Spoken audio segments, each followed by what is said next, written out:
नमस्कार, आप देख रहे हैं एसपी न्यूज लखनऊ के विकास नगर सेक्टर 11 में स्थित राजकीय बालिका इंटर कॉलेज में स्वाति सिंह फाउंडेशन के तत्वाधान में एक कार्यक्रम को आयोजित किया गया। आइए देखते हैं कार्यक्रम को लेकर राजकीय बालिका इंटर कॉलेज के प्रधानाचार्य जी ने क्या कहा।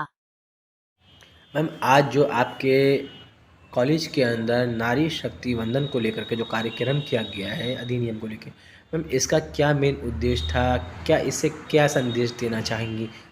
नाम बताते हुए मैम। मेरा नाम अमिता सिंह है। मैं राजकीय कन्या इंटर कॉलेज विकास नगर की प्रधानाचार्य हूँ। आज जैसा कि आपने बताया कि नारी शक्ति वंदन अधिनियम एवं माहवारी से संबंधित स्वास्थ्य एवं स्वच्छता जैसे विषयों पर चर्चा की गई। ये दोनों विषय ऐसे हैं जो हमारे जनमानस में महिलाओं को लेकर बहुत ज़्यादा गंभीर विषय हैं। और जहाँ तक नारी स्वावलंबन, नारी सम्मान और नारी सशक्तिकरण की बात है, उसमें जो है नारी शक्ति वंदन अधिनियम एक महत्वपूर्ण कदम है। सरकार द्वारा समय समय पर जो है महिलाओं के सशक्तिकरण के लिए विशेष प्रयास किए जाते हैं, जिसमें कि मिशन शक्ति जो है इसी से संबंधित एक सराहनीय कदम सरकार का रहा है। और जहाँ हमारे देश में जो है महिलाओं के आरक्षण को लेकर बहुत पहले से मांग की जा रही है, यहाँ तक कि जो साउथ अफ्रीका जैसा देश है जिसे हम बहुत शुरुआत में निकृष्ट की श्रेणी में शामिल करते थे, वो भी महिला समान मताधिकार का जो है अधिकार बहुत पहले ही दे चुका है।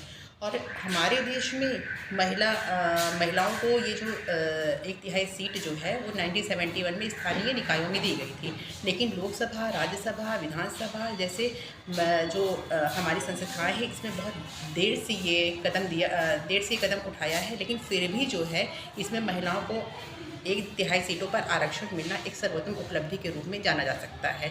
चूँकि हम जैसे कि हमारे प्रधानमंत्री नरेंद्र मोदी भी कहते हैं कि देश की आधी जनसंख्या वो महिलाओं की है। और सही बात है, कोई भी निर्णय होता है उसमें अगर महिलाओं से संबंधित लिया जाता है तो उसमें हमको मेरे विचार से ये लगता है कि वो महिला जो भागीदारी है या महिलाओं का जो विचार है वो ज़्यादा उनके लिए बेहतर साबित होगा, क्योंकि हम अपनी समस्या को तभी समझ सकते हैं जब वो व्यक्ति जो है उसी स्तर से गुजरा हुआ है या समान मानसिक विचारों को समझता है। तो नारी शक्ति वंदन अधिनियम जो है ये इस दिशा में नारी सशक्तिकरण, नारी सम्मान, नारी स्वावलंबन की दिशा में एक महत्वपूर्ण कदम है। दूसरा जो विषय था वो जो था महिलाओं के स्वास्थ्य एवं स्वच्छता को लेकर था, जिसमें स्वाति फाउंडेशन द्वारा आज बहुत अच्छा कार्य किया गया। महिलाओं को और बालिकाओं को जो है एक तरीके से इंटरेक्टिव सेशन था आज जो प्रोग्राम हुआ था, जिसमें से बालिकाओं से और महिलाओं से स्वाति फाउंडेशन की जो हमारी संस्थापक महोदया हैं स्वाति मैम, उनके द्वारा जो है विचार विमर्श किया गया, उनके विचारों को जाना गया और जो है उससे संबंधित जो विभिन्न प्रकार की समस्याओं बालिकाओं को सामना करना पड़ता है उसके बारे में जो है उनके विचारों को जाना गया। उसके समाधान के रूप में विकल्प प्रस्तुत किए जाने की उन्होंने बात की। और जो लड़कियों के लिए विशेष तौर पर अलग से काउंसलिंग वगैरह कराने की भी उन्होंने बात की है, कि जिससे कि बच्चों को जो है मानसिक जो स्तर पर जो समस्याएँ होती है उसका निदान हो सके। और बालिकाओं से उनके मन की बात जानने का प्रयास किया गया कि वो इस जो माहवारी से संबंधित जो वार्तालाप होता है उसमें परिवार की क्या भूमिका है या उनको कैसे स्टेप उठाना चाहिए, और इससे संबंधित अन्य विषयों पर भी बात की गई। मैम, ये सरकारी स्कूल है जी। और मैम सरकारी स्कूल में बहुत से मतलब की तरह के बच्चे पढ़ते हैं। जी। गरीब भी हैं, अमीर भी हैं, अपर कास्ट भी हैं, सब तरीके के पढ़ते हैं। मैम, क्या उन बच्चों को इस स्कूल के माध्यम से क्या उनको फैसिलिटियाँ दी जाती हैं और कितने बच्चे होंगे यहाँ पे अभी मौजूदा में? यहाँ मौजूदा जो है 1000 के लगभग छात्राएं हैं, पढ़ती हैं। और चूँकि हमारा विद्यालय जो है वो राजकीय विद्यालय है, इसीलिए सरकार द्वारा तरह तरह की सुविधाएं यहाँ प्रदान की जाती है।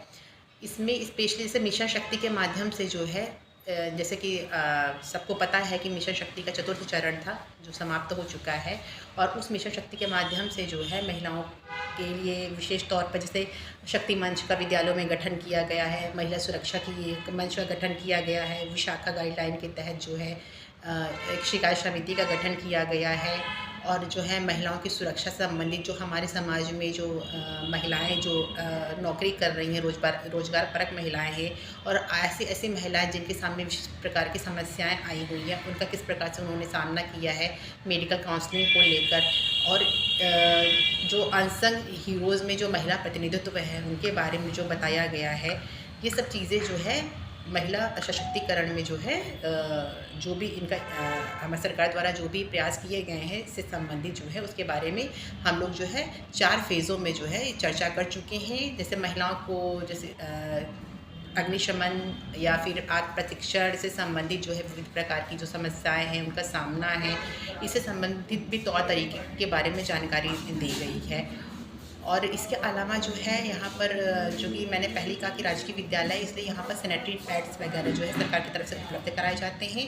एक विशिष्ट तौर पर जो है हर राजकीय विद्यालय में एक MHM कॉर्नर की स्थापना की गई है, जिसमें कि बच्चों को उनके स्वास्थ्य संबंधित जो भी समस्याएं उनके समक्ष उपलब्ध सामने आती हैं उसके निदान के स्वरूप में या अन्य विकल्प जो है वो क्या अपना सकती हैं सैनिटरी पैड के विकल्प के रूप में, ये सारी चीज़ों की चर्चा की जाती है। Thank you.